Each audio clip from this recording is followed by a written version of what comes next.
Hi, good afternoon.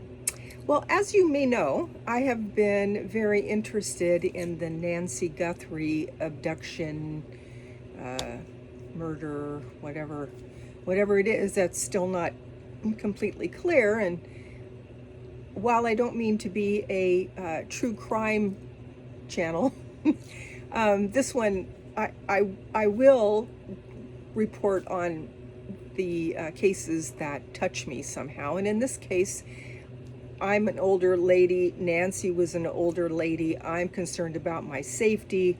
And I wish Nancy had been more concerned and not so comfortable in that house she lived in for, I don't know, 50 years, probably close.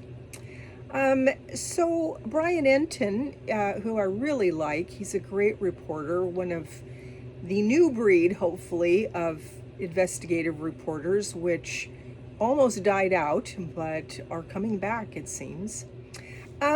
He reached out to FBI profiler Jim Clemente, and Brian had his camera guy take really good video and of the blood in front of Nancy's door, which most people don't even mention, which I couldn't believe. So I'm really happy to see that Brian did this interview with Jim. And I'm just going to give you the high points.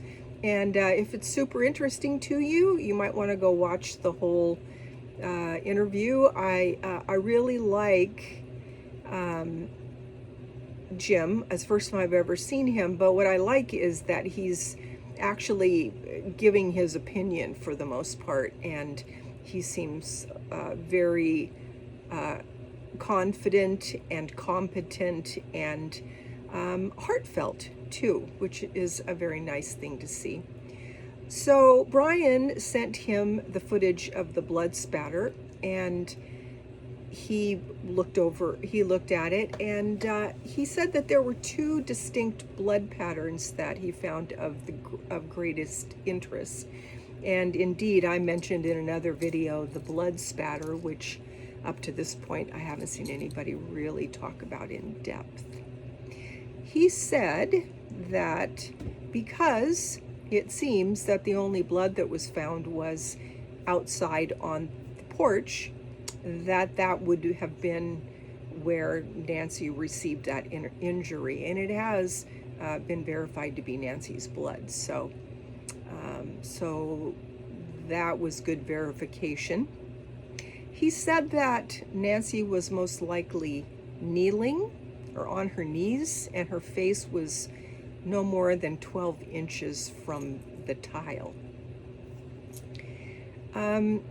He said some of the drops were hollow, which indicates that they were coughed, and there was liquid mixed, sort of aspirated, and there was liquid mixed with the blood. And so even though there was blood in the moisture, there was a bubble, and then when the bubble popped, just like you would see with any bubble that you blew and it landed on something, there would be a ring, and so the blood sort of settled about the ring. So that tells him that it got down into her throat. She probably resisted, and this is why she probably got hit in the face, and that's what caused the blood, and she probably dropped to her knees, which is why her face was so close to the tile. And her face was facing the house.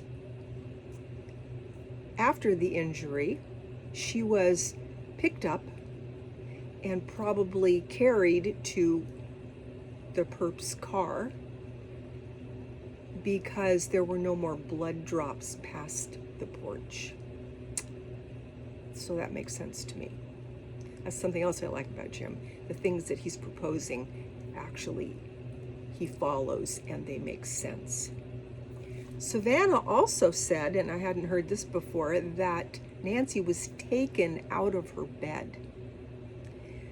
However, Jim did not discuss I think it was 40 minutes between the time that the perp dismantled the camera and he was caught on camera, and the time that Nancy's heart monitor got out of range. So we don't know about that. Jim said that if you're ever in the situation where someone is trying to take you away, he mentioned a little girl that was pushed into a car at gunpoint, and fortunately her friends saw this and reported it, and then for whatever reason this offender took this little girl into a convenience store, and the little girl mouthed, "Help me." And the police were able to catch him and arrest him, which is very rare. Most of the time, if you don't resist, and even if you do, of course, what happened to Nancy was that she was injured more. But that's your best chance, because if someone is trying to move you to another location, Jim said it never ends well for the victim, because that perpetrator is trying to get you to some place where they feel more comfortable. So you don't ever want to do that. So resist, resist, resist. Jim said that there was no evidence that he could see of another perpetrator. There's been a lot of speculation about there must have been more than there must have been at least one more person, but he said that there's no evidence of that, and probably not the case as far as he can tell.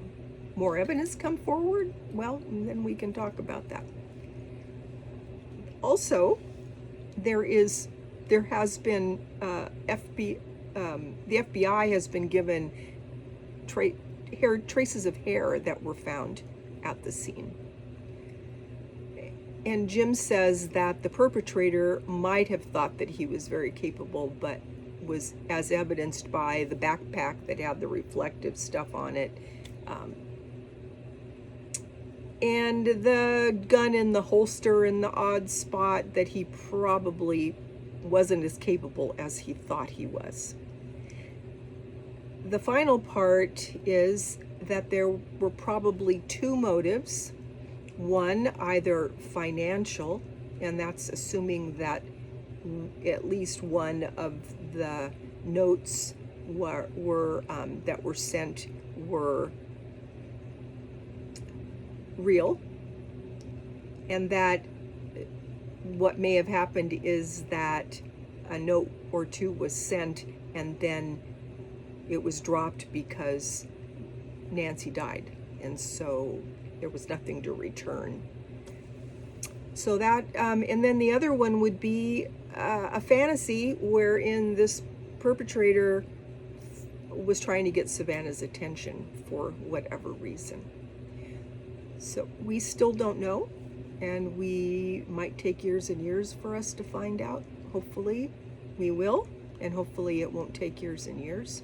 You would think, with all the technology that we have today, and there's probably evidence that they have that we don't even know about, that they wouldn't want to divulge, because they always do that in investigations. They keep back key information that only the perpetrator would know. So when they catch him, they can find out from him, and that will verify that they have the right person in custody.